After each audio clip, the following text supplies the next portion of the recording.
لأكثر من 100 سنة ظلت عمارات الخديوي الشهيرة بشارع عماد الدين صامدة لتشهد على زمن فريد في طراز العمارة وفخامة الإنشاء.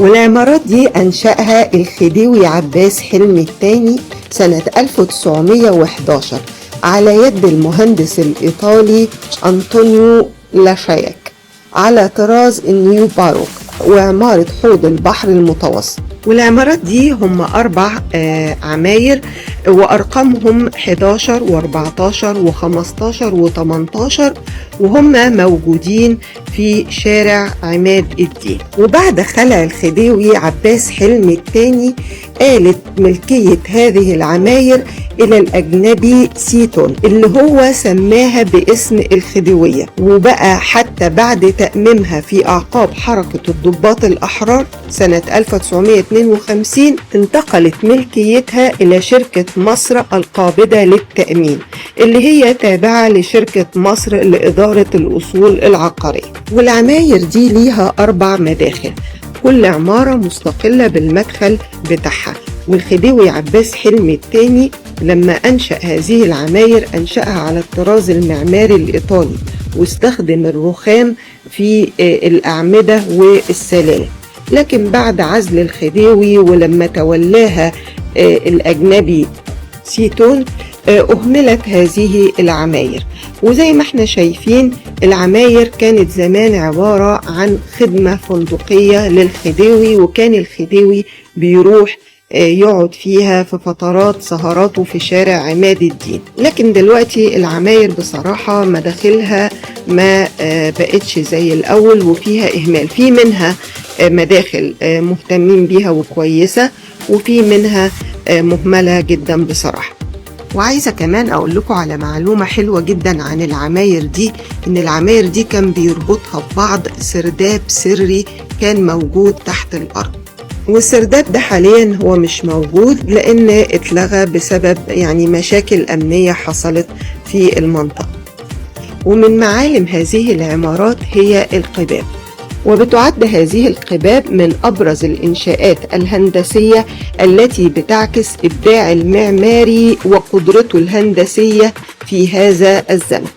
واستخدمت هذه القباب لتغطي مساحات كبيرة للمبنى دون الحاجة لأعمدة، فأصبحت من معالم هذه المباني المميزة في هذا الزمان.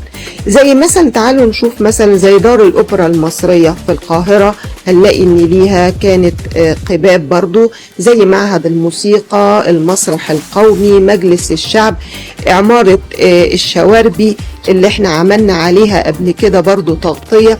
كل دي هنلاقي ليهم قباب. والطراز ده من العمارة كان موجود في أوروبا في إنشاءات كثيرة، ودول أوروبا بتعطي اهتمام بالغ للقباب.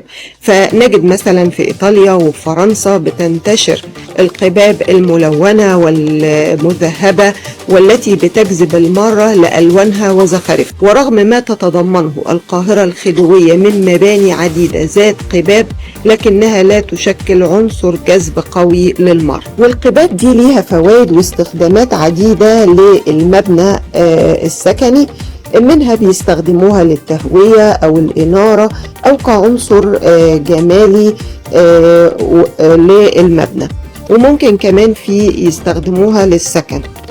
عايزة أقول لكم إن العماير دي شكلها جميل جدا، وظهرت في كليبات وأغاني كتير زي أغنية شيرين ما شربتش من نيلها. اللي اتفرج على الكليب بتاعها هيشوف العماير دي متصورة في الكليب ده.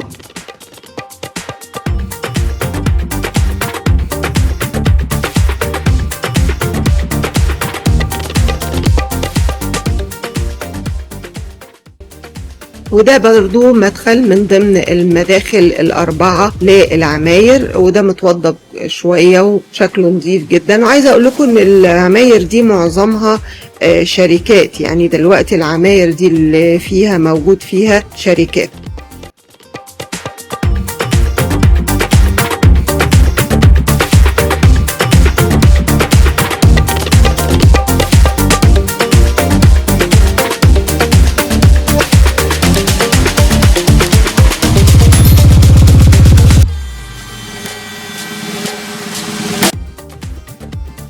يا رب تكون جولتي عجبتكم في عمارات الخديوي، وأشوفكم في عماير وجولات جديدة. باي باي.